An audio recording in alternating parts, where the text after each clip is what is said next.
Estoy aquí arriba ahora para intentar responder algunas de las cosas que ha dicho José Rafael antes de empezar con esto, que le he apuntado algunos de esos datos, pero yo creo que es importante que lo comentemos, ¿no? Ahora yo me toca aquí arriba, ahora tú estás ahí abajo, ahora cambiamos el rol. Entonces, para mí... Cuidado que tiene micrófono sí, también. ¿no? Una de las cosas fundamentales es que hay que tener claro que el cine no es gratis. O sea, esa es la partida de todo lo que tenemos que hablar y todo lo que podemos hablar aquí, es que el cine no es gratis y nunca va a ser gratis. O sea, porque el trabajo que hace falta para crear una película pues tiene un valor y por tanto hay que partir desde ese punto y a partir de ahí pues tendremos que construir nuevos negocios, nuevas ideas, nuevos modelos, marcos legales, pero partiendo de esa base, ¿no? De que el cine no es gratis y nunca lo va a ser, eso está claro. Alguien lo pagará, igual es gratis para el consumidor, pero bueno, lo pagará la administración o lo pagará un anunciante o lo pagará alguien, pero desde luego gratis no va a ser y nunca lo será. Y luego uno de los temas importantes también desde mi punto de vista es que si queremos que existan modelos de negocio en Internet y modelos de negocio, como contaba José Rafael, innovadores o distintos, tiene que haber un marco legal. Si no hay un marco legal, nunca va a haber modelos de negocio. O sea, eso es el principio de todo modelo en el que tú tengas que invertir o tengas que arriesgar. Si no te aseguran un marco legal que te permita invertir y te permita innovar, pues ¿para qué voy a invertir y voy a innovar si nadie me protege? Entonces, eso es otro tema fundamental.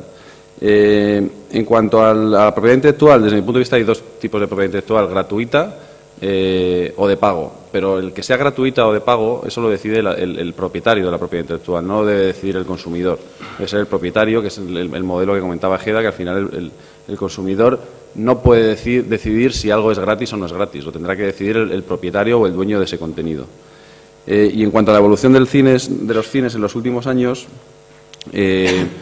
sí que es verdad que el cine no ha cambiado mucho en cuanto a su técnica, ¿no? Técnica de proyección. Al final sigue siendo lo mismo a día de hoy, que ahora pasaremos luego a hablar del cine digital y de por qué todavía no está el cine digital implantado en las salas. Pero al final el cine es verdad que es una película que pasa y hay una lámpara que proyecta una luz y se proyecta una imagen sobre una pantalla. Pero sí que ha habido una evolución en cuanto al número de salas, la oferta ha cambiado mucho, la comodidad, la técnica. Todo esto ha mejorado muchísimo. Eso sí, estamos a un paso más, que es el tema del cine digital y de los nuevos contenidos que nos va a permitir proyectar en nuestras pantallas. Y en cuanto a datos, que lo comentaba Leo, pues datos en Estados Unidos están casi en un 15% de incremento sobre el año pasado, en Inglaterra están en un 14,5%. A nivel europeo, la cifra del primer semestre es un crecimiento de un 3,8% en espectadores. Por tanto, estamos viendo que el cine está de moda y la gente está yendo al cine. Sí que es verdad que están cambiando también a lo mejor los perfiles de la pirámide demográfica. La gente que está yendo al cine está cambiando. También la pirámide cambia, los hábitos cambian y sin duda pues hay un reto para atraer a los jóvenes al cine. Pero el cine se sigue consumiendo y se consume más que antes. El problema está que en España no estamos siendo capaces de darnos cuenta del daño que estamos haciendo a una industria y a una cultura como es el cine, con una comunidad creativa que tenemos que es de las mejores del mundo y no la estamos sabiendo proteger. No estamos sabiendo protegerla y se nos está yendo de las manos. Entonces, yo creo que aquí ya forma parte del nivel de acción y de capacidad que tengamos de convencer al Gobierno para enmendar este problema, ¿no? Y si os parece, pues hablamos ya del cine digital. Yo aquí he hecho un resumen muy breve de cuál creo yo que son las 10 razones por las que el cine digital no despega. Y yo creo que luego pues ya pasamos a comentar. Por supuesto, cualquier comentario sobre la marcha pues lo vamos aprovechando. Para mí una de las claves es que la contribución económica que los distribuidores tienen que hacer pues es insuficiente. Aquí os explico. El modelo BPF, que se llama Virtual Print Fee, pues es un modelo por el cual el distribuidor debe trasladar el ahorro que él tiene por el ahorro del coste de las copias, trasladarlo para amortizar la inversión de los proyectores. Lo vais a ver a continuación en el siguiente gráfico.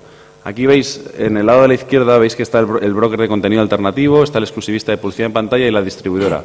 Esos son los tres principales proveedores de contenido a los cines. Está el exhibidor pues tiene acuerdos de alquiler de contenidos con los brokers de contenido alternativo, por ejemplo, en el caso de las óperas que estamos dando ya en los cines. El exclusivista de publicidad en pantalla, pues tenemos acuerdos de largo plazo para repartir los ingresos de la publicidad que emitimos en los cines, que cada vez es menos. Y luego con la distribuidora pues tenemos un acuerdo en el que nos cede los contenidos y nosotros le pagamos un coste de películas al distribuidor. aparecen unos fabricantes de equipos de 35 milímetros. Esta es la situación actual, ¿no? En la que nosotros tenemos un acuerdo de compra, compramos esa tecnología, esos proyectores de 35 milímetros, que no son proyectores digitales, y tenemos acuerdos de mantenimiento también. Aparece la figura de los laboratorios, que los laboratorios tienen acuerdo con las distribuidoras, por el cual exceden los contenidos para que emitan las copias, que son copias en 35 milímetros, y nos las dan a nosotros, a los exhibidores.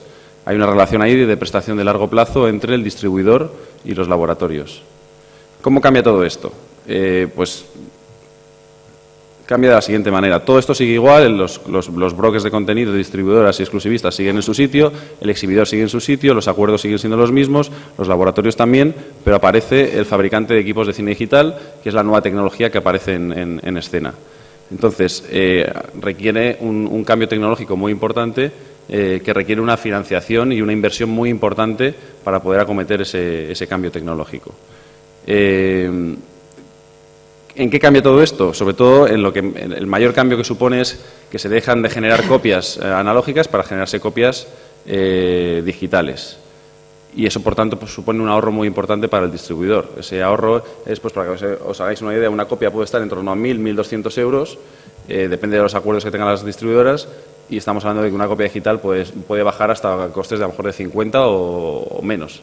Entonces estamos hablando de un ahorro tremendo, el que pueden llegar a tener los distribuidores en el medio largo plazo. Es un ahorro, es un cambio de su modelo de negocio tremendo. Entonces ese ahorro se traslada al distribuidor, que a su vez lo traslada al exhibidor a través de lo que llamamos el BPF, que es el Virtual Print Fee. Entonces este es el resumen un poco del modelo de cómo se puede financiar un cambio tecnológico tan importante para nosotros. Pero, insisto, no es suficiente lo que están ofreciendo los distribuidores para poder acometer ese cambio tecnológico. Como segunda razón de por qué vamos tan lentos con el tema del digital, los distribuidores nos están de alguna manera amenazando con que ese BPF va a ser limitado, no solamente en el tiempo, sino en el número de empresarios que vamos a tener acceso a ese BPF. Entonces nos dicen, corre, sé el primero, que como te quedes el último, igual te quedas sin financiación. Entonces eso no está funcionando, ¿no? La teoría de la amenaza con que el BPF se va a acabar, pues de momento no ha hecho que esto acelere, ni que despegue, ni que tomemos decisiones de inversión.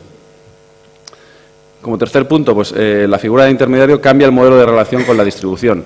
Es decir, el sistema del BPF puede funcionar en algunos casos con grandes exhibidores o grandes compañías en negociación directa con el distribuidor, o en algunos casos con la figura de un intermediario que lo que hace es trasladar el Virtual Print Feed del distribuidor al exhibidor. Es una empresa nueva que de alguna manera aparece entre medias entre el distribuidor y el exhibidor, y es el que traslada ese BPF y traslada toda la parte tecnológica que hay detrás, se la traslada al exhibidor.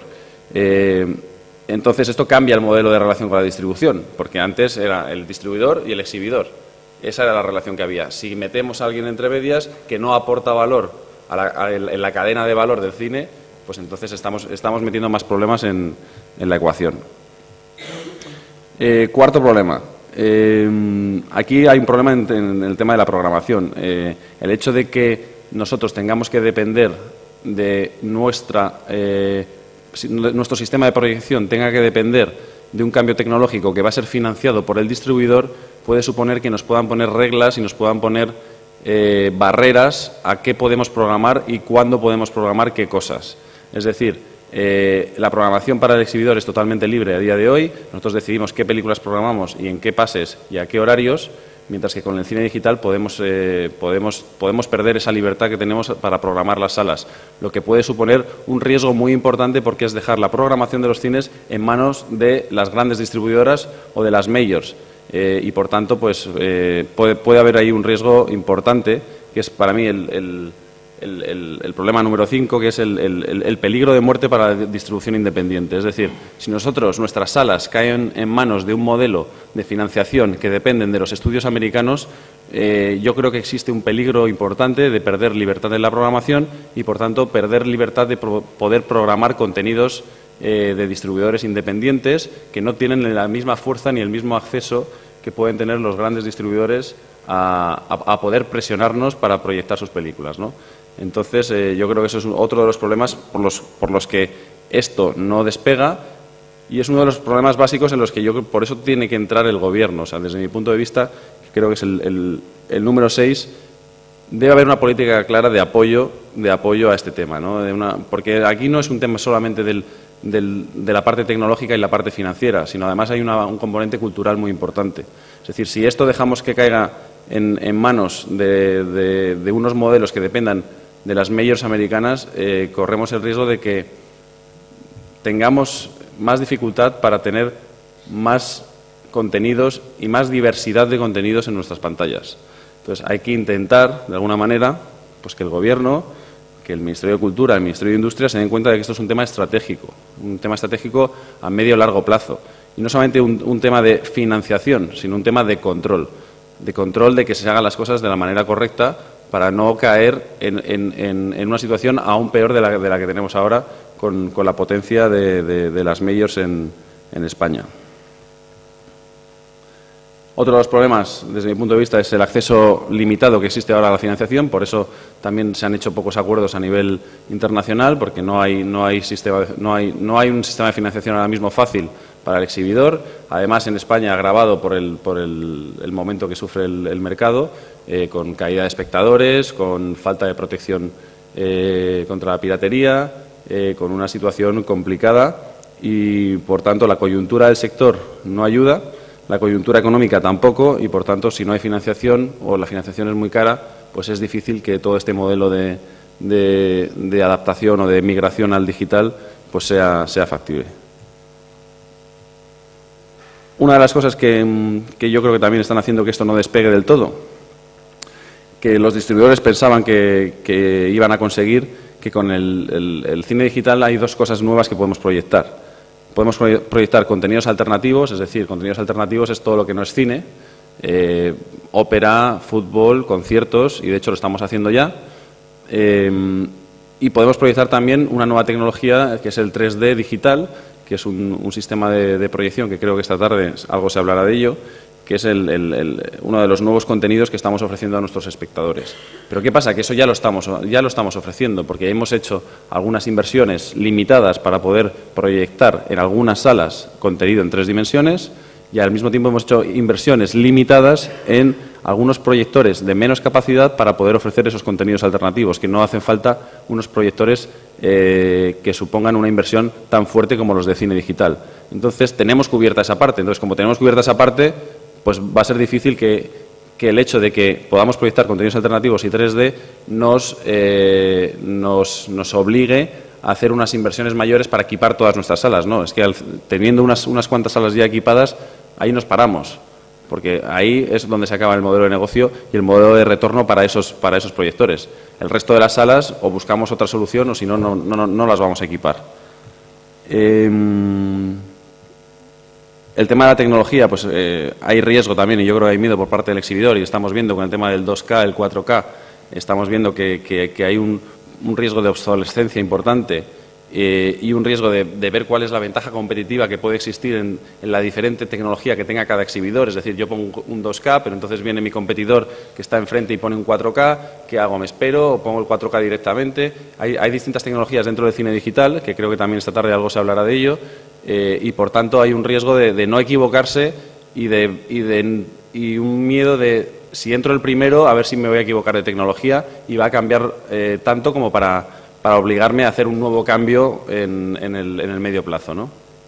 Y por último, que es un poco el resumen de todo esto, desde mi punto de vista, no existe un modelo de negocio sólido para el exhibidor para fomentar o para financiar y para invertir en un cambio y en digitalizar las salas.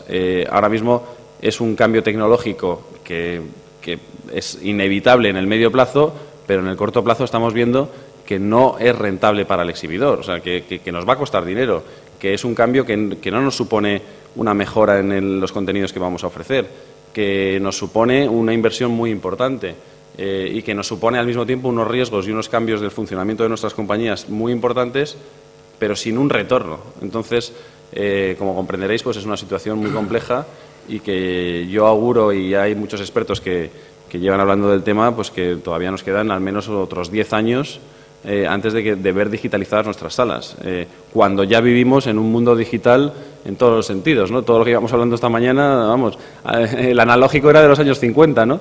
Estábamos hablando antes, José Rafael, pues nosotros seguimos en analógico y creo que nos quedan todavía bastantes años hasta llegar a una solución de verdad para el cine digital. Y eso es un poco el resumen de cómo veo yo el tema del digital. Pero por hacer un apunte a tu comentario, que me parece el más grave de todos y que de alguna forma es un poco en contra de lo que tú opinabas, es que nosotros, si de repente el mercado de cine de las salas en España se digitalizara de la noche a la mañana, habríamos hecho la revolución tecnológica más importante de los últimos 120 años. Pero el público, el 95% del público, se sentaría en una butaca del mismo cine La Avispa y no se enteraría de nada. Es decir, vería exactamente igual la proyección que la víspera en 35 milímetros. Es decir, y te lo digo porque acudo con cierta frecuencia a convenciones convenciones de distribuidores, lleno la sala de profesionales y me suelo divertir bastante cuando termina la proyección de ir preguntando ¿qué era, en analógico o en digital? Ni puñetera idea. Eso los profesionales, el público que paga los 6 euros se sienta en la butaca y el plus de calidad que da el digital respecto de una buena copia de 35 es insignificante. Ese es el problema. Es decir, que equipar hoy en día un complejo de 10 salas puede costar, eso Tomás sabe más que yo, pero no lejos de 200 millones de pesetas, para que el público del día siguiente no note absolutamente ningún cambio. Salvo un purista que donde más cambio noto es en la fijeza de los subtítulos, por ejemplo. Lo demás, nada. Eso es lo que consigue decir, y con eso respondo a tu pregunta. Dice, tenéis que hacer algo. Dice, sí, gastarnos 200 millones de pelas para estar igual que la víspera. Sí, y además el proyecto de digitalización de todas las salas en España está estimado entre 250 y 300 millones de euros. Entonces, en un sector en el cual pues habéis visto las cifras de caída de espectadores, recaudación, estamos recaudando 650 millones al año, por debajo de 650 millones de euros al año, meterte en una inversión de 300 millones y con esos 650 tener en cuenta que la mitad prácticamente va para el distribuidor, que además hay que cubrir unos costes operativos, etcétera. O sea, al final estamos hablando de que 300 millones de euros de inversión hoy en día en nuestro sector para hacer un cambio tecnológico, como Leo apunta, que no supone una diferencia importante para el espectador, pues es muy, muy, muy, muy difícil, ¿no? ¿Perdón? Sí, el 3D funciona. El 3D funciona porque el 3D sí que ha hecho un cambio cualitativo importante en la imagen del perceptor, del espectador. Es evidente. Dice, pero también tiene un componente de fenómeno puntual que se pasará a lo largo de los próximos meses, años. Dice, y la gente cuando se acostumbre a ver las películas en 3D y todas las salas de todas las ciudades tengan un equipamiento en 3D, las cosas volverán a su cauce y los vasos se volverán a equilibrar, ¿no?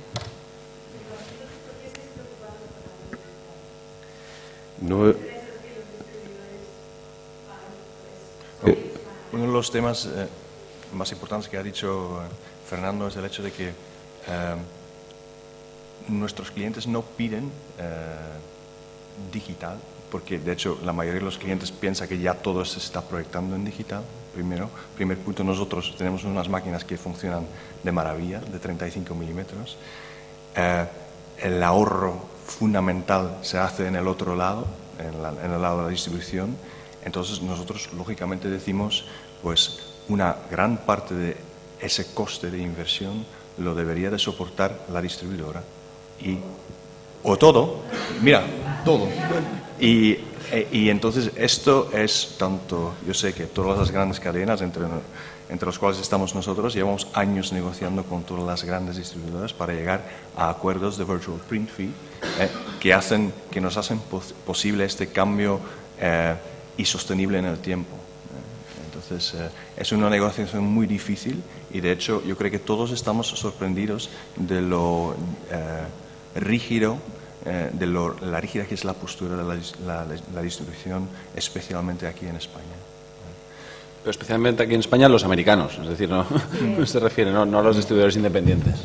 Cuanto a, si quieres, Me presento rápidamente, si quieres. Mira, soy Manu Claassen, soy el director general de los cines Kinépolis aquí en España. Kinépolis es, para los que no conocen Kinépolis es un grupo europeo de origen belga. Estamos presentes en 5 países, en Polonia, Suiza, Bélgica, Francia y España. Es una empresa que está cotizada en bolsa, o sea, nuestra misión es dar valor a nuestros accionistas. No solo lo hacemos por el amor al arte, nos gustaría, pero no podemos hacer esto. Y bueno, es una empresa muy rentable. Aquí en España tenemos 3 centros, un centro el mayor del mundo que está ahora mismo en Madrid, que es un cine de 25 salas y 9.200 butacas, una media de 3 millones de visitantes al año. Luego el otro centro que tenemos es el de Valencia, con 24 salas y 8.200 butacas. Y luego tenemos otro centro en Granada. ¿En qué sentido somos, creo que, un poco diferentes a muchos cines que hay aquí en España? Pues en el sentido de que nosotros somos propietarios de los terrenos sobre los cuales construimos los cines, somos propietarios de los edificios, y esto hace que tenemos cierta independencia, porque la mayoría de los cines en España están en centros comerciales, están en un régimen de alquiler, y de alguna forma, cuando las cosas van muy bien está fenomenal, pero cuando el centro comercial empieza a ir peor, son un poco rehenes de la situación dentro del centro comercial. Por eso nosotros siempre hemos querido estar fuera de ese entorno para controlar nuestro destino y para responder mejor y de forma más ágil a los deseos y las aspiraciones de nuestros clientes. Una de las misiones para responder a todos estos retos que tenemos es, de alguna forma, diversificar más y mejor nuestras fuentes de ingresos. Nosotros mismos, ahora mismo, el 60% de los ingresos lo generamos a través de la venta de entradas. Me refiero a la facturación, no al margen. Luego unos 20-25% a través de la venta de bebidas y comidas. Y el resto ya viene a través de otras fuentes, alquiler locales, la publicidad tradicional y la publicidad below the line, promociones y ese tipo de cosas. Y ahí el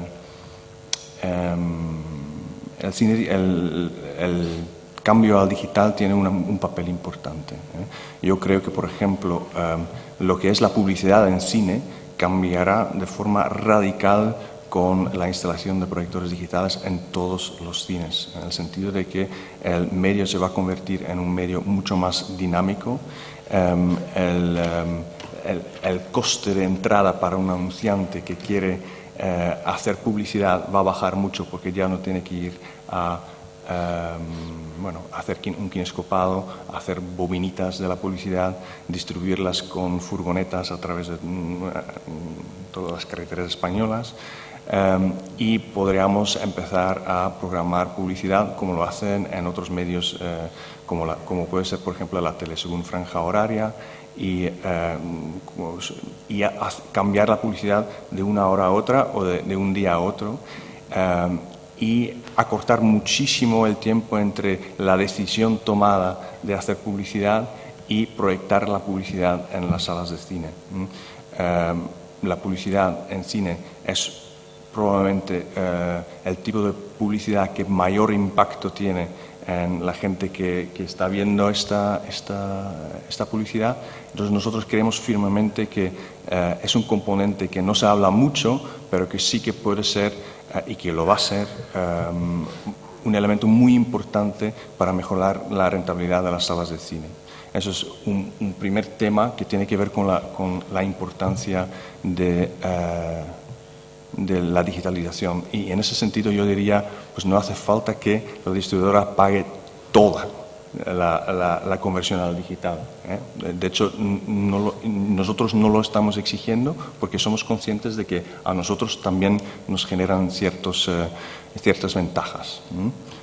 Obviamente estas ventajas son infinitamente menores que lo que representa todo esto para la distribución. Segundo punto muy importante en el tema de la digitalización de las salas, pues que dado que estamos fuera de los centros comerciales, en el caso de Kinépolis, y dado que tenemos cines que se pueden vestir de otra forma durante el día, se pueden posicionar como centros de congresos y convenciones. Nosotros mismos tenemos cada semana congresos y convenciones de empresas de primerísima línea, como puede ser Microsoft, Renault, Vogue, gente que hace lanzamientos de productos, formaciones para profesionales, desfiles de moda, juntas de accionistas. El Banco Santander ha tenido un gran evento en Kinépolis hace unos días. Entonces es otra fuente de ingresos y que es otro añadido más a lo que sigue siendo el negocio principal, porque también hay que matizarlo, siempre hay que tener en cuenta que lo principal para nosotros sigue siendo el cine, o sea, no nos engañemos, pero es verdad que estas cosas nos ayudan a cuadrar los números. El tercer punto es el contenido alternativo, ópera, fútbol, Fórmula 1, donde creo que todos estamos un poco en la misma dinámica, que intuimos que es una cosa muy interesante. Ninguno de nosotros, salvo a lo mejor Guillermo, sí, nosotros de momento no hemos encontrado la gallina, ¿cómo se dice? La gallina con huevos de oro. En ese sentido, el contenido alternativo todavía no nos está dando el dinero que nosotros deseamos generar, pero es un camino interesante. O sea, eso yo creo que son los tres puntos a tener en cuenta a favor de la digitalización, además de todo lo que ya se ha dicho aquí.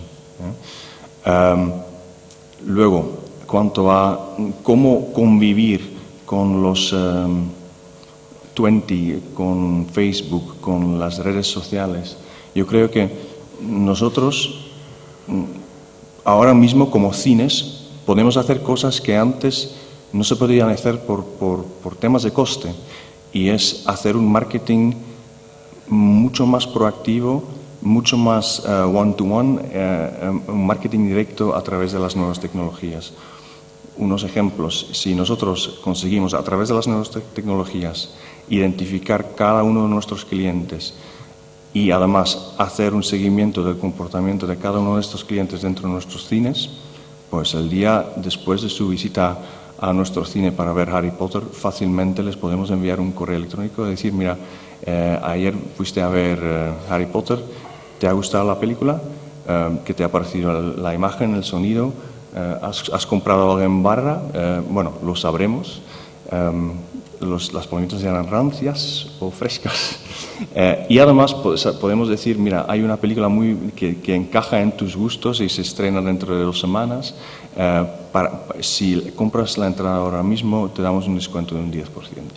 Entonces, son cosas, un marketing directo, segmentado según el tipo de público, según su frecuencia de visita, según su edad, que antes era imposible hacerlo y ahora sí, con las nuevas tecnologías, se puede hacer. Sé que tanto Guillermo como Cinesa y nosotros estamos haciendo ese tipo de cosas, y esto va a hacer que la relación que tenemos con cada uno de nuestros clientes está cambiando, y vamos a poder ser mucho más proactivos, y vamos a entrar a través de estos canales, a través de las nuevas tecnologías, en el mundo de 20, en el mundo de Facebook. También hay que ser honestos. Nosotros, por ejemplo, en el 5º aniversario de Kinépolis Granada, que tiene más o menos 1 millón de visitantes al año, hemos hecho acciones a través de Facebook, a través de 20, y nos ha resultado bastante difícil. En el caso de Facebook, la respuesta fue limitada. En el caso de 20 ya fue un poco más exitoso, porque para acciones muy puntuales, una fiesta organizada por Kinépolis en el May West de Granada, hemos podido hacer a muy corto plazo una convocatoria para esa fiesta con premios especiales a través de 20, y la verdad es que la respuesta ha sido sorprendente. Entonces, estoy de acuerdo con la ponencia anterior, que hay que ser consciente de cómo piensan y cómo viven la gente joven de hoy en día, No solo la gente joven, también la gente un poco mayor. Hay que segmentar los públicos y actuar en consecuencia por segmento. Pero el camino no es fácil. Y yo creo que lo principal, ya lo ha dicho Fernando, lo principal es, y Leopoldo en su intervención antes, lo principal es dejar claro que el cine, sea cual sea la ventana o el soporte, no es gratis. Y esa percepción de gratuidad a mí personalmente me pone muy nervioso. Porque por muy innovador que seas, contra esto no puede nadie. Muchas gracias, hermano. Sí, Leopoldo. Yo no sé de PowerPoint y esas cosas. No, a mí me han llamado para estar, no en representación, pero dar un poco la perspectiva de los pequeños. Los pequeños nos defendemos como gato panza arriba, pero a pesar de todo, en ciudades pequeñas como San Sebastián, mi empresa ofrece proyecciones en 3D, proyecta regularmente, opera en directo, etcétera, etcétera, etcétera. Lo que pasa es que nos encontramos siempre con los mismos problemas, nos afectan a los grandes, a los medianos y a los pequeños, a los europeos y a los españoles. En España, como decía antes, en mayor medida porque somos récord mundial en bajadas ilegales o gratuitas en Internet, ¿no? De todas maneras, yo, por hacer algunos apuntes, y como ha sido a correr porque venía de Madrid, acabo de llegar ahora, he preparado un pequeño texto que os leo por si puede generar alguna nueva apertura al debate. Dice, en primer lugar, me gustaría resaltar el trascendental papel que la empresa pequeña de exhibición debería tener en el nuevo marco de relación que se viene abriendo desde hace unos años. Primero, porque la suma de los pequeños y medianos sigue representando por el momento una cuota sustancial del número de espectadores que acuden a las salas. Bien es verdad que mientras no se consigan agrupar, seguirán siendo la parte más débil de todo este entramado, a pesar de ser históricamente las más saneadas financieramente, pero serán por su dimensión las que más dificultades encontrarán para encontrar un hueco razonable en la futura digitalización. Pero no es menos verdad que en gran medida son las únicas capaces de garantizar, junto a la distribución independiente, una verdadera pluralidad en la oferta que permita el acceso al mercado a las producciones cinematográficas que, no por minoritarias, dejan de ser esenciales a la hora de establecer un equilibrio en el mismo. Por este motivo y de una perspectiva absolutamente personal, creo que analizar la posible digitalización desde la perspectiva de la asunción del protocolo DCI como única alternativa posible me parece que es un grave error que nos ha conducido hasta este momento a unos niveles de digitalización paupérrimos, algo incentivados en los últimos tiempos exclusivamente por la novedosa alternativa estereoscópica y que tendrá consecuencias futuras probablemente indeseadas y hasta dramáticas en algunos casos porque será un camino que ya no tendrá vuelta atrás. Podemos entrar a debatir, lo que decía Fernando, el porqué de todo ello y nos encontraremos sistemáticamente con los mismos argumentos recurrentes en el tiempo del altísimo coste de la migración al sistema, de quién se beneficia claramente del mismo y quién no, de cuántas son las hipotéticas ventajas del mismo para el espectador, de las brutales limitaciones a la libertad que conlleva tanto el nuevo sistema de distribución como las del intermediario que se ha dado en llamar integrador, etcétera, etcétera, etcétera. Y estaríamos horas y horas y horas para no salir del marasmo actual, consecuencia de lo que supone entrar por el ojo de esa aguja. Y mientras tanto, el tiempo pasa y creo que estamos dando la espalda a otras interesantísimas posibilidades que permitirían digitalizar un muy alto número de salas con una calidad de proyección perfectamente homologable y a un costo infinitamente más bajo y que nos permitiría a la distribución y exhibición independiente o pequeña o local o de pequeño tamaño poder dar acceso al mercado digital a un producto que con el protocolo mencionado se verá claramente condenado a seguir de momento siendo proyectado por los sistemas tradicionales para finalmente acabar desapareciendo junto con estos. Para los que pensamos que Hollywood es evidentemente muy importante, pero que hay vida más allá de sus límites cinematográficos, nos parece que la garantía de la pluralidad es un valor de una trascendencia tal que en su defensa debería ser objetivo prioritario tanto de las instituciones públicas como de nosotros mismos. Y este es el pequeño rollo que me he portado bien, ha sido cortito. Yo ahí leo, por ejemplo, lo que propones de alguna forma es decir, bueno, paremos un momento, vamos a reflexionar y vamos a dar marcha atrás y vamos a pensar si podemos ir en contra de todo lo que han ido acordando durante estos últimos años los distribuidores. Me refiero a la vez. A una alternativa, pero una alternativa distinta. Ese modelo, por ejemplo, en India está sucediendo ya. Pero ¿cuál es la diferencia entre India y España o Europa o muchos de los países que consumimos cine americano? Pues que en India el 95% o el 90% de las entradas que se venden es para cine de allí, cine de Bollywood, que no depende de las majors americanas. ¿Qué pasa aquí? Que aquí el 85% o casi el 90% de las entradas que se venden son distribuidas por las majors americanas. O si no son distribuidas por las majors americanas, son propiedad de las majors americanas que se las han vendido a algún distribuidor independiente aquí y, por tanto, tienen que soportar las normas de allí.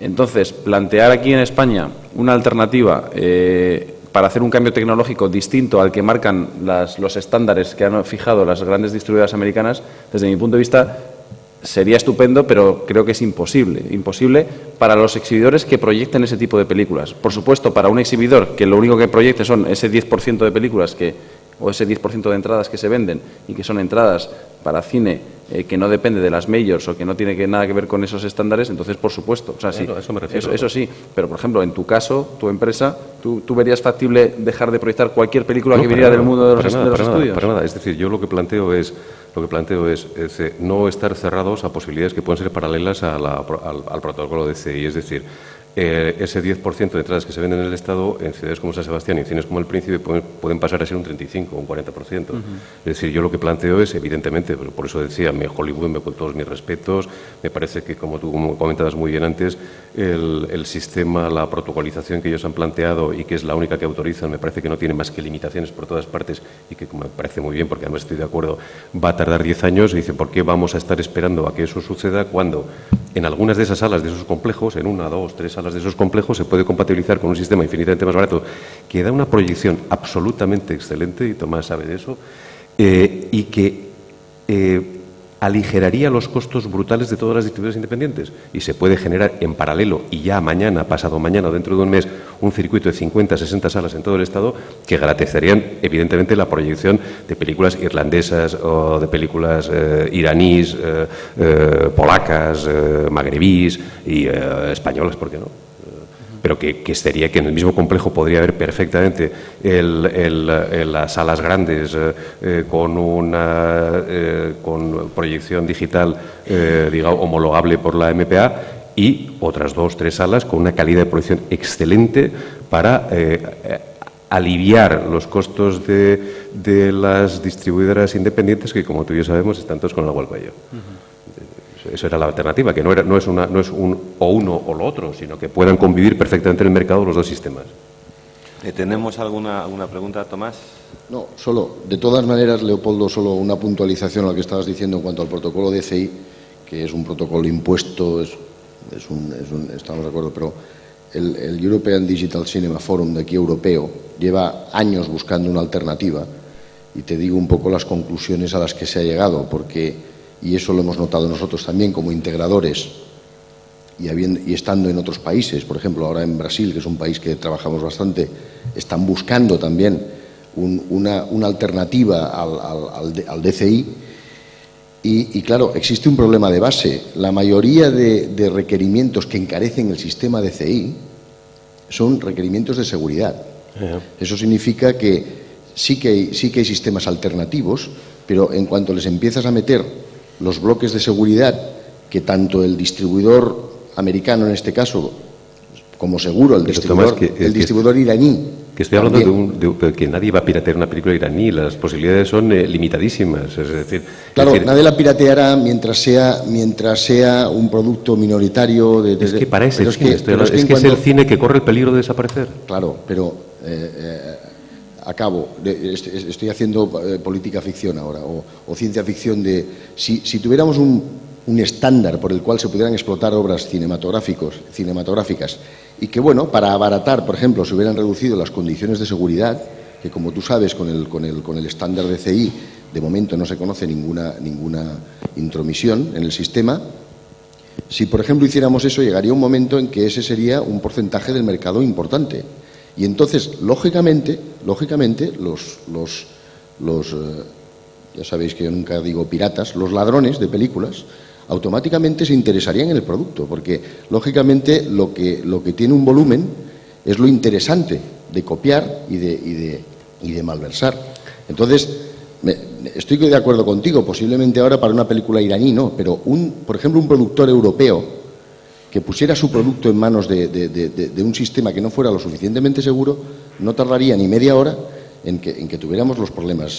Pero Tomás, es que lo que está ocurriendo en este momento, es que, como decíamos antes, la nula distinción entre una proyección digital para un espectador es la misma distinción para un pirata. Es decir, que las películas se piratean exactamente igual poniendo una cámara grabadora en una sala que está haciendo proyección digital o proyección analógica. Es decir, es que yo no sé, millones y cuesta millones y millones y millones y va a llegar un señor con una cámara, se la va a poner enfrente de la pantalla y va a grabar la película exactamente igual que en analógico la víspera. No, lo que me refiero es que estaríamos en la situación de hace 5 años, que sabéis que se ha cortado bastante, en la cual se pirateaban las obras audiovisuales en la postproducción, por ejemplo. Entonces no se grababan en salas, sino que se pirateaban directamente, los hackers entraban en las bases, en los servidores de los laboratorios y de la postproducción, y tenías el día del estreno una obra perfecta, de alta resolución, delante tuyo, puesta en el ordenador. Me refiero a que la piratería ahí tendría muchas más oportunidades. Un poco lo que quería dar es la pincelada, y perdonarme, de que muchos de los requerimientos, y esto lo puedo decir, hay fabricantes aquí de proyectores, por ejemplo, un proyector que no sea DCI, con las características similares en luminosidad y en resolución, es a veces más caro que uno DCI. Que no, Sí, no. Aquí está Que no, Cristi, que estoy hablando para, evidentemente, ese tipo de cine requiere un tipo de sala y un tipo de pantalla. Evidentemente no se va en la sala 25 de este, no estoy hablando de eso. Estoy hablando de unas salas hasta 9 metros de pantalla. Sea lo que yo lo he visto en tu casa. Sí, hombre, sí. Lo he visto en tu casa. Sea lo que te refieres. Entre un 2K y un 1.2, evidentemente, si estás viendo la misma proyección y haciendo el cambio en el momento, sí se nota una pequeña diferencia, Pero como salgas de la habitación y vuelvas a entrar en la sala de proyección y te pregunten, quizá a ti sí porque eres un profesional de eso, ¿no? Y te pregunten, ¿qué está proyectando, 2K o 1.2? No tienes ni idea. Ahí, Leo, yo creo que, desde mi punto de vista, yo creo que estamos intentando, o sea, lo que tú propones es dar una solución tecnológica alternativa a un problema que no es tecnológico, sino que es estructural. Es decir, el problema del modelo que yo aquí de alguna manera he presentado y por qué no despega, no es un problema tecnológico, es decir, es un problema de que no estamos dando con la solución estructural de modelo de negocio para que eso suceda. Entonces, el plantear una alternativa tecnológica para resolver un problema estructural, desde mi punto de vista, pues puede ser un problema a medio plazo, porque al final no estamos resolviendo el problema de base, que el problema de base es que hay un problema estructural en las propuestas para la digitalización y la financiación de esa reconversión tecnológica. Alternativas, ¿qué está pasando en otros países con los pequeños exhibidores y qué están haciendo para intentar resolver este problema estructural? Que al final el problema es el mismo para el gran exhibidor que para el pequeño, lo único que la escala es diferente.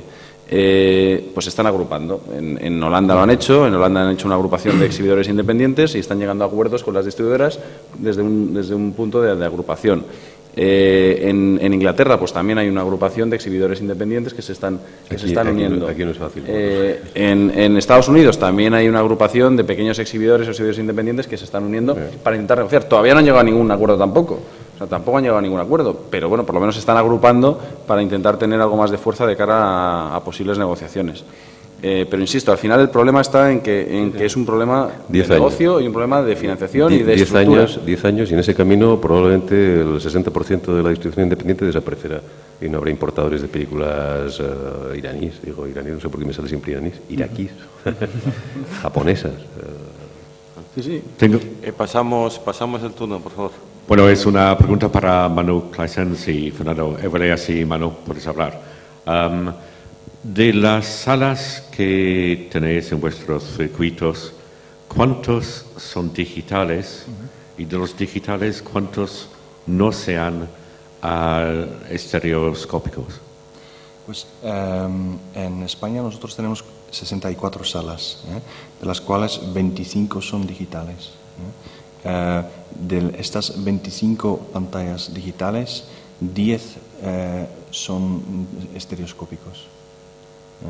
Y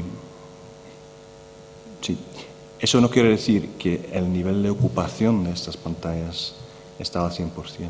Y toda la publicidad todavía se está proyectando en 35. Entonces, ahora mismo para el exhibidor es también importante que la gente lo entienda. Está siendo muy caro porque tienes un proyector digital que, con el riesgo de haberte equivocado de marca o de tecnología. Y al lado tienes un proyector de 35 milímetros que también requiere su mantenimiento. No solo para la proyección de la publicidad, que de momento toda la publicidad todavía se proyecta en 35 milímetros, sino también para una parte importante de las películas que vienen tanto de las majors como de los independientes. Fernando? Para dar un poco una visión internacional, en Francia y en Bélgica estamos más... ahí tenemos bastantes más máquinas, o sea, yo creo que en Bélgica estamos ya en un 80% de salas ya digitales y en Francia 75%. ¿Y de estos cuántos son? Más o menos, de media tenemos 3 proyectores 3D por multicine. 3 proyectores, bueno, 3 proyectores 3D por multicine. ¿En Francia y en Francia y en Bélgica, sí. Perdona. Pues nosotros, en nuestro caso, nosotros tenemos en España, nosotros somos una empresa nacional, empresa española, empresa independiente, pues somos nosotros, es una empresa familiar, tenemos 370 pantallas, de las 370 pantallas tenemos 30 pantallas digitalizadas, que hemos pagado nosotros el 100% de esa digitalización y no hemos tenido ninguna ayuda por parte de ningún distribuidor hasta ahora. Y de esas 30 pantallas, 26 son exclusivamente dedicadas a contenido en 3D. Esto sugiere que es algo que se va a debatir esta tarde. Me parece que realmente el driver, donde sí que hay retornos, está en el digital. Claro, eso es un poco lo que explicaba antes, que era una de las razones también por las que nosotros estamos cubriendo con esa inversión que hemos hecho en esos proyectores digitales, estamos cubriendo la oferta que tenemos que hacer de 3D, porque estamos viendo que hay una demanda de ese producto, que podemos cobrar un precio adicional por ese producto y que existe un retorno a esa inversión. Entonces tiene sentido, ese negocio tiene sentido y por tanto tiene sentido invertir. Es decir, que cuando dijiste que no hay retornos, estabas hablando más de cine digital que cine estereoscópico. Digital. Eso es, sí. Eso.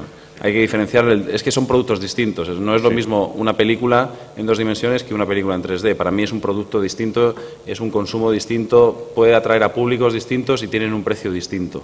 Y mi última pregunta, porque hay más gente que quiere. Una cosa a puntualizar antes.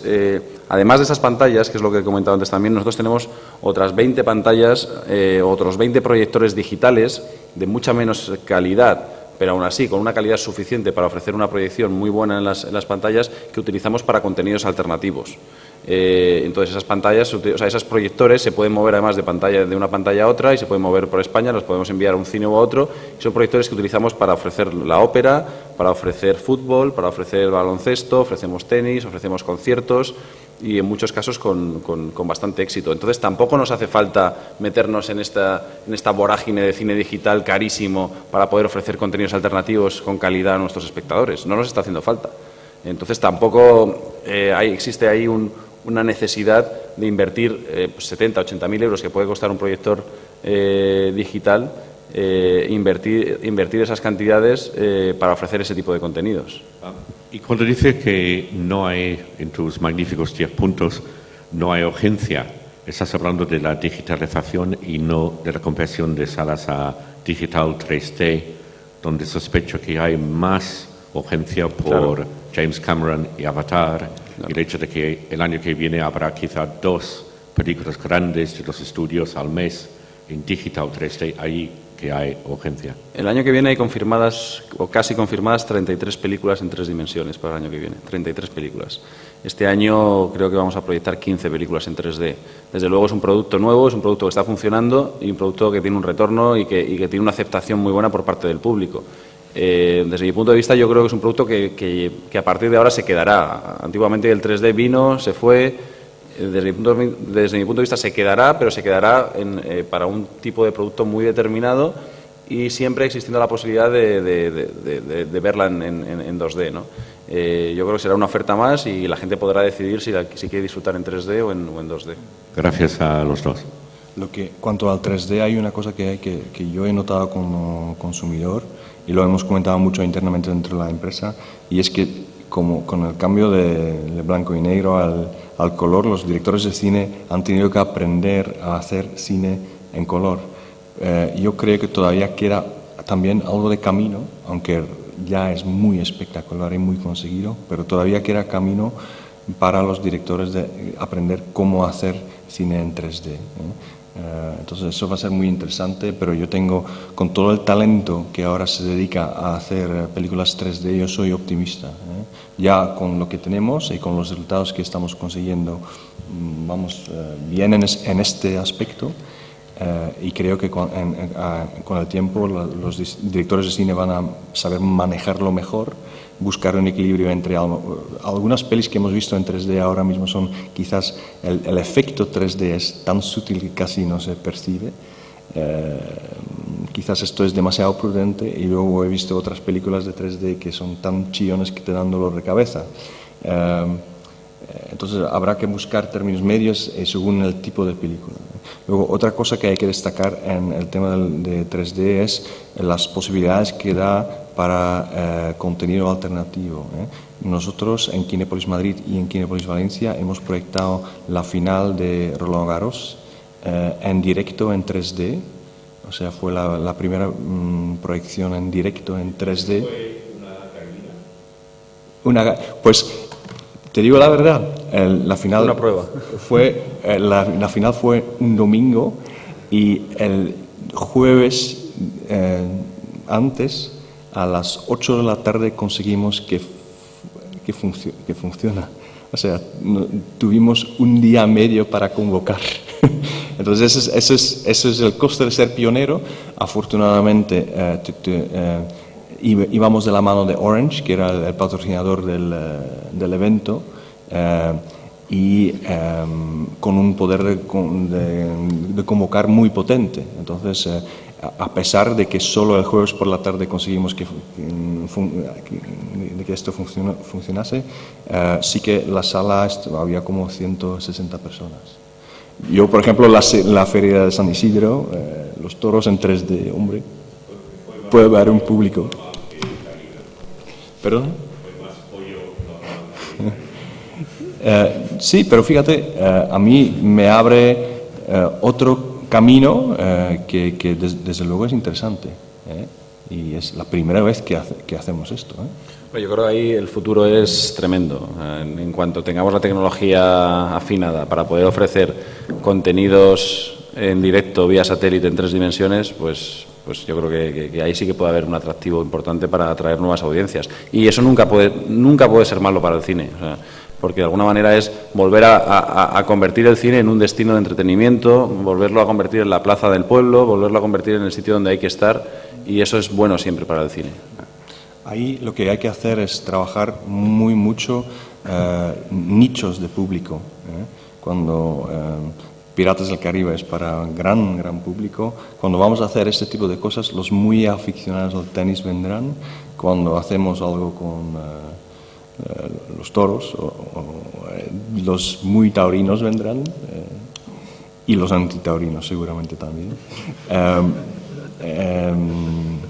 Y cuando hacemos el nuevo concierto inaugural del nuevo tour de U2, pues habrá un público para eso también. Y ahí vuelvo a lo que dije antes, la convocatoria es muy importante. Entonces, y la inmediatez, y ahí sí que las nuevas tecnologías y estos redes sociales pueden ser una herramienta muy interesante para convocar. ¿Más preguntas?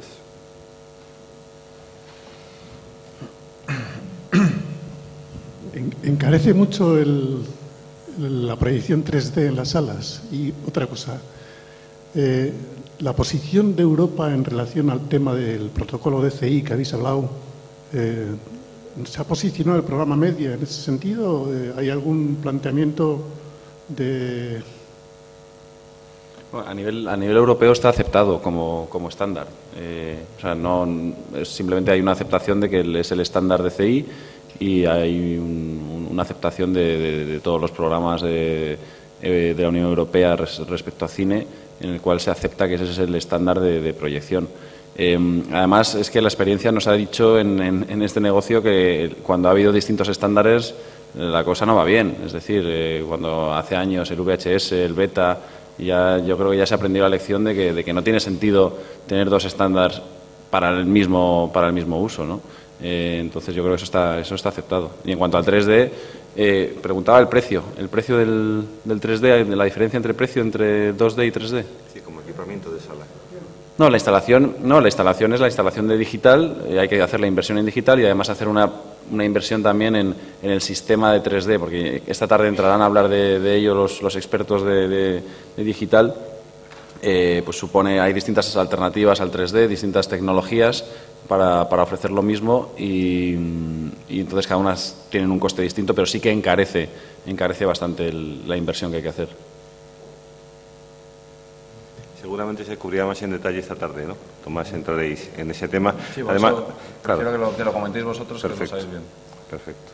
Bueno, habéis comentado el tema en general de contenidos alternativos, ¿no? Y Leo también comentaba que habéis estado en esto, ¿no? Me gustaría que contaras un poco cómo ha sido esa experiencia y cómo lo veis como alternativa de futuro o complementaria a una situación complicada. Yo creo que ahí es donde se va a abrir la gran vía de diferenciación de cara al futuro. Es decir, ahí yo creo que en la medida en la que esos contenidos no terminen vendiéndose en todos los domicilios, que sería otra vez, pues llegaríamos al mismo punto de llegada, yo creo que ahí sí se abre un camino interesante y que de alguna forma tiene que ser un camino especializado. Es decir, por ejemplo, nosotros en un complejo que tenemos en el centro de la ciudad, pues evidentemente nos tenemos que especializar y con gran éxito hasta ahora en proyecciones, por ejemplo, que tengan un contenido cultural importante. Es decir, la ópera funciona maravillosamente, pero si en ese cine ponemos un final de la Copa de Europa, esto no iría nadie, ¿no? Dice, pero probablemente en el cine que tiene una programación comercial enfrente se invertirían los términos. Pero yo sí creo que ahí se abre una gran encuentro de caminos en donde las alternativas no van a ser estrictamente el proyectar una película, sino que va a ser, pues el cine yo lo imagino como una oferta en el futuro, como una oferta cultural de ocio, entretenimiento o cultura, en donde en la sala 2 se puede estar proyectando una ópera en directo desde la Scala de Milán, en la 1 un recital de poesía, en la 7 la despedida de Diana Krall dentro de 20 años, etcétera, etcétera, etcétera. Y todo eso yo creo que apoyado en, como decía Fernando, tenemos que volver a conseguir que el cine sea la plaza del pueblo y yo creo que tenemos que dotar a los cines de espacios de encuentro, de espacios donde la gente esté a gusto, esté cómodo, donde incluso apoyado yo creo que con suplementos a la oferta que cada uno haga. Es decir, si la oferta que uno hace es netamente cultural, pues yo creo que debería tener una mini librería especializada integrada dentro de todo ese espacio, una cafetería agradable donde la gente se pueda sentar, se puedan hacer presentaciones de libros, una tienda de vídeos o de DVDs o lo que sea en el futuro, pues con títulos reseñables de la historia del cine, etcétera, etcétera. Es decir, que todo el espacio acompañe a la oferta que haya. Si el cine es un gran centro comercial en el Star Radio, pues tendrá que vender otro tipo de cosas y tendrá que serán conciertos de rock y lo último de no sé quién. Un poco, yo creo que caminamos hacia la especialización de la oferta un poco en ese sentido y como camino, como decía Fernando, volver a intentar conseguir que eso sea un punto de concentración, una especie de plaza de pueblo en donde al amparo de la oferta que tú hagas, bien sea cultural, ocio puro y duro y tal, la gente sea una especie de imán. Me parece un reto sociológico importante, ¿no? Probablemente el perfil de la cercanía cultural al tema cinematográfico en Donosti es muy distinto a otras ciudades. Claro. Con lo cual, a lo mejor esos contenidos que tú dices son más aceptados aquí, a lo mejor en otras ciudades no. En el caso de Kinépolis, con las experiencias de contenidos alternativos, ¿Qué habéis visto Pues en el nosotros, perfil vuestro? bueno, es muy importante lo que acaba de decir Leopoldo, que no solo es el contenido, sino también el continente. Como, por ejemplo, cualquier restaurante. Tú eliges un restaurante no solo en función de la calidad del solomillo.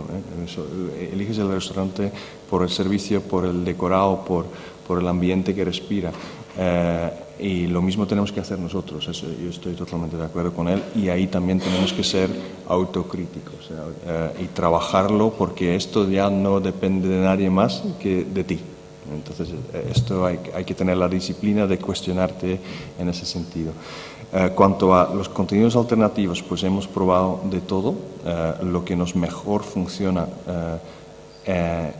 en el caso concreto de Bélgica, por ejemplo, es la ópera, como dice Leopoldo. La ópera funciona bien, tenemos un acuerdo en ese país en exclusiva con el Metropolitan Opera y proyectamos en directo las óperas de Metropolitan, y hay un público. Hay que decir también que hemos encontrado, además del público, hemos encontrado un patrocinador que es Mercedes, que además habilita zonas VIP para que el continente sea agradable también. O sea, es importante pensar en el conjunto de las cosas. Luego hay que matizar mucho el tema de si este contenido es disponible gratis, olvídalo.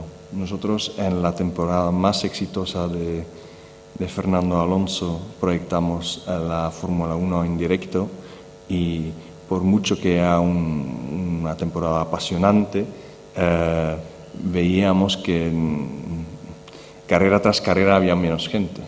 Entonces, si al mismo momento lo puedes ver gratis en Televisión Española o en La Sexta o en Telecinco, pues te va a costar mucho traer a ese público. Entonces hay que buscar muy bien los contenidos. Lo del tenis fue interesante como proyecto piloto de 3D en directo, y desde luego muy prometedor.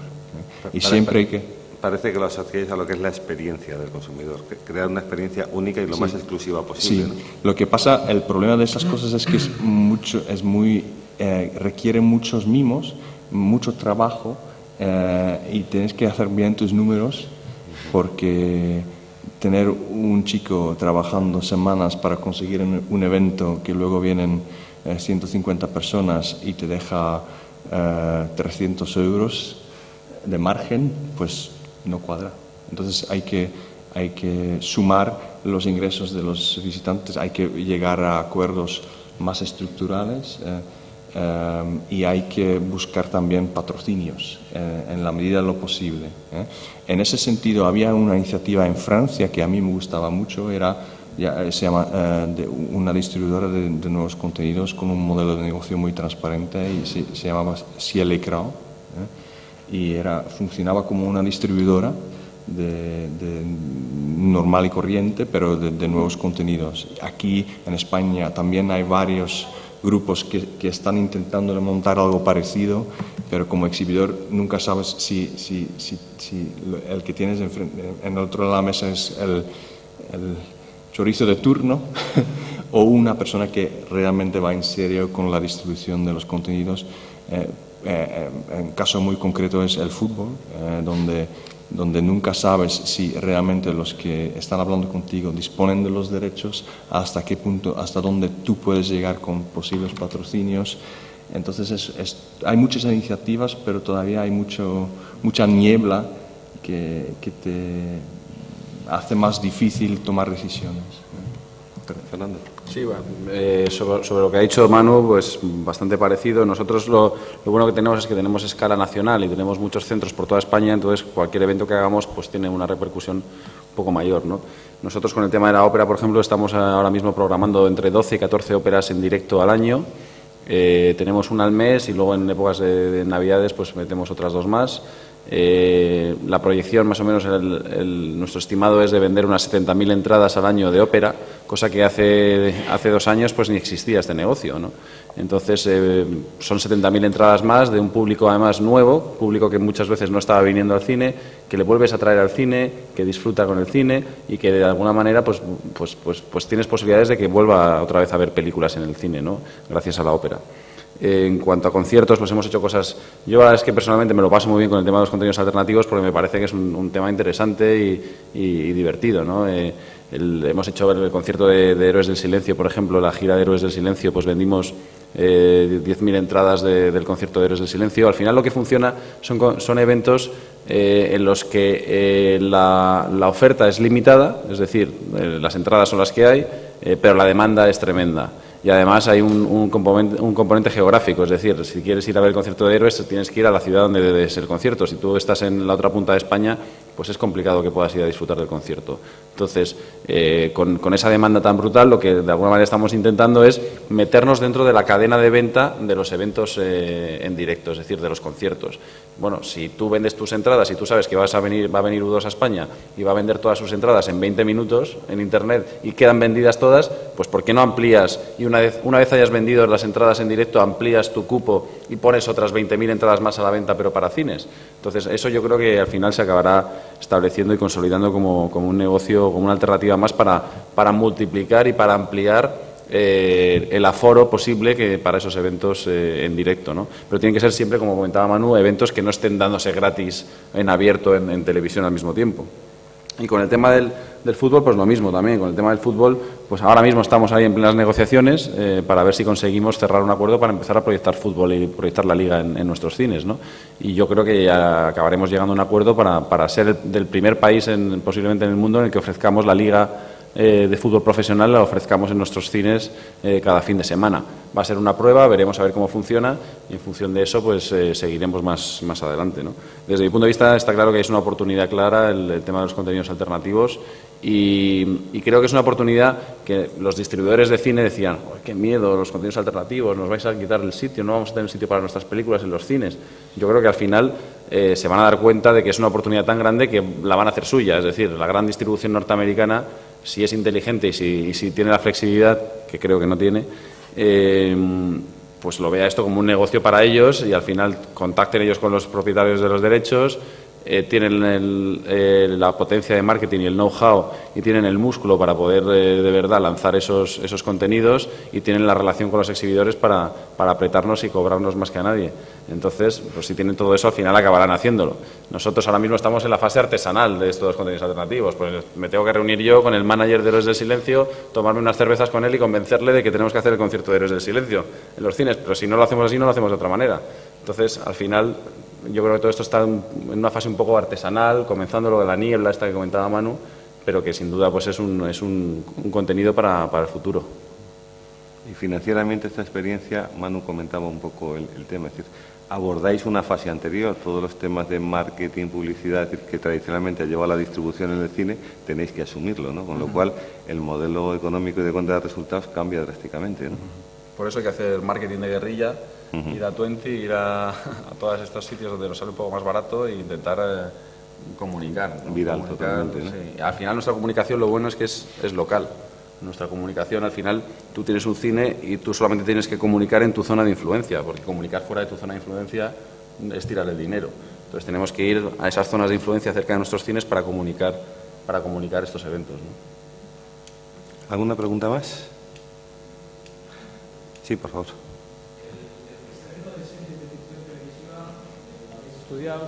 Sí, lo hacemos. Lo que hacemos es otra vez una experiencia que hemos tenido muy buena en Bélgica. Muchas veces con series de televisión de ahí, de Bélgica, hacemos como el preestreno en la sala y además pedimos al cast, como es un país microscópico, pedimos al cast de hacer un tour de todos los cines nuestros en Bélgica y hacer un meet and greet, saludar a los fans y desde luego nos está funcionando. Pedimos, cobramos la entrada y las salas se llenan y nosotros en concreto tenemos propuestas ya concretas para hacer este tipo de cosas aquí con casas de producción importantes españolas. Hemos también hecho un episodio especial de Heroes, hemos hecho un episodio especial de Prison Break y vino la doctora Tancredi. Muy bien, entonces todos contentos. Y entonces esto es claramente, no hay, esta separación radical entre lo que es el mundo del cine y el mundo de la tele desaparece. Y nosotros somos muy partidarios de hacer ese tipo de cosas. Hay una cosa que no he mencionado todavía y creo que es muy importante, va más a fondo, y es que nosotros lo que tenemos, muchos cines todavía, y lo que no tiene el portal de internet de turno o la televisión es el glamour, y la magia del cine. Y no me refiero necesariamente a la magia del cine de los años 40, 50, 60, no, me refiero al glamour y la magia que sí que todavía el cine de hoy lo tiene, y esto lo tenemos que preservar, y también haciendo cines que son templos de cine, que transmiten glamour, y para eso es muy importante también que tanto las distribuidoras, los productores internacionales como las productoras españolas traigan a sus estrellas a los cines, porque aporta glamour a las propias estrellas y aporta glamour a los cines que hacen de ese producto un producto premium, y desde luego nosotros luchamos todos los días para que nuestros cines sean templos de cine y sitios donde hay glamour, ¿no? Y los cines que no consiguen mantener sus instalaciones en buenas condiciones y se convierten en sitios mal cuidados y cutres, pues estos cines son los que desde luego van a tener problemas, o van a agravar sus problemas, mejor dicho.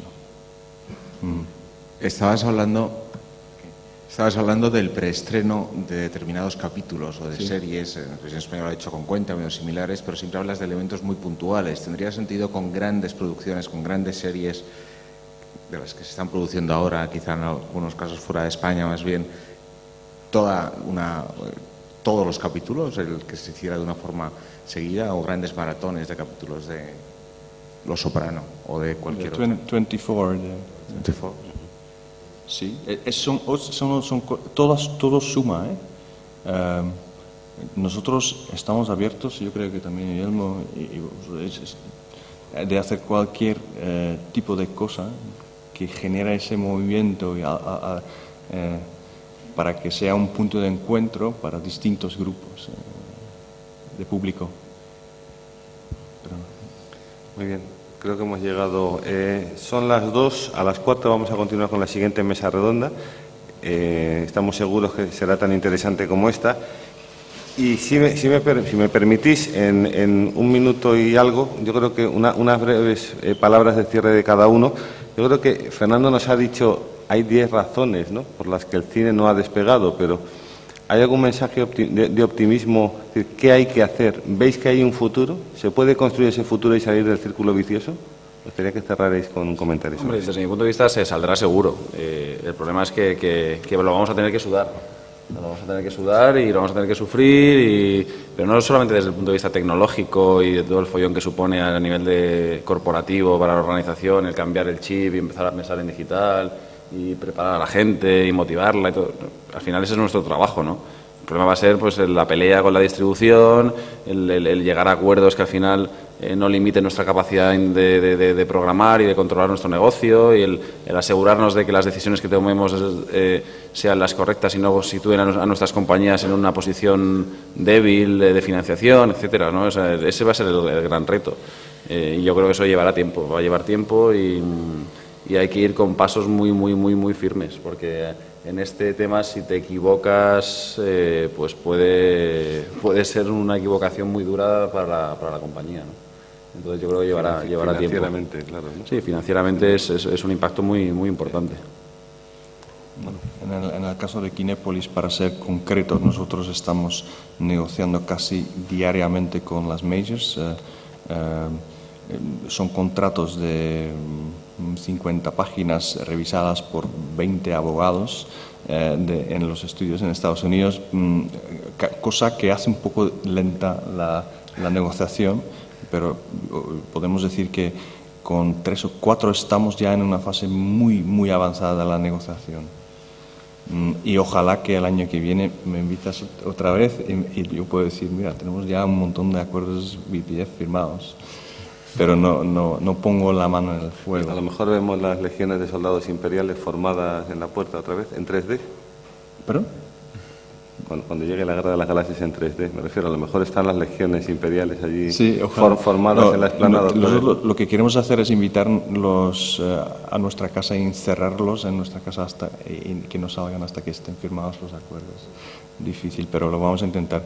Luego hay otra cosa que es optimismo. Yo creo que tenemos que tener la disciplina de no buscar. Cuando la exhibición en España va mal, tiene muchas causas ajenas y creo que la principal causa ajena de nuestros problemas es el tema de la piratería, pero también hay causas internas y nosotros tenemos que ser autocríticos, ser buenos gestores, buscar como referentes otros sectores del mundo del retail y aprender de ellos. Eso es muy importante también. ¿Leo? Yo soy moderadamente optimista nada más. Yo creo que el negocio concebido como hasta ahora está en franca desaparición. Creo que hay que inventar un nuevo tipo de negocio en donde, como decía antes, que en función de la ubicación de cada establecimiento tendrá que hacer una oferta muy plural y muy atractiva. Y el lugar que ocupe el cine dentro de esa oferta pues va a depender de muchos factores, como decía Manu, externos, que van desde la piratería hasta que, por ejemplo, a las majors se les ocurra un día hacer desaparecer las ventanas, por ejemplo, o aproximarlas. Entonces el cine, pero a pesar de todo, ocurra lo que ocurra y poniéndonos en la peor de las tesituras, el cine siempre vivirá, es decir, acabará siendo, si quieres, una tienda de delicatessen, habiendo sido un gran supermercado, es decir, pero existirá, es decir, siguen habiendo tiendas de calidad en el centro de las ciudades, aunque la gente hace las compras en el exterior. Y el cine es posible que en el peor de los escenarios, con las majors habiendo hecho desaparecer las ventanas, la piratería descontrolada y tal, el cine seguirá existiendo como oferta en cada una de las ciudades. Probablemente habrá un cine y el mercado habrá reducido un 70% el número de pantallas, pero habrá una presencia de cara al futuro del cine in eternum, creo yo. La idea del mercado de San Miguel que comentaba José Rafael antes, ¿no? Como ser capaces de innovar, ¿no? Sí, por rematar con un tema muy optimista. Es que el cine mueve entre 1 millón y 2 millones de personas cada fin de semana desde sus casas, desde sus sofás, cogen el coche y se van al cine. Entonces, eso no lo hace nada. O sea, no hay ningún ocio en España, ni siquiera el fútbol, que movilice entre 1 millón y 2 millones de personas todos los fines de semana del año. Entonces, esa potencia que tenemos, pues la tenemos que aprovechar. Y yo creo que eso es un síntoma de que el cine está aquí para quedarse y seguirá. Pues que no se entere el director general de tráfico. Muchas gracias y a las 4 continuamos. Hasta ahora.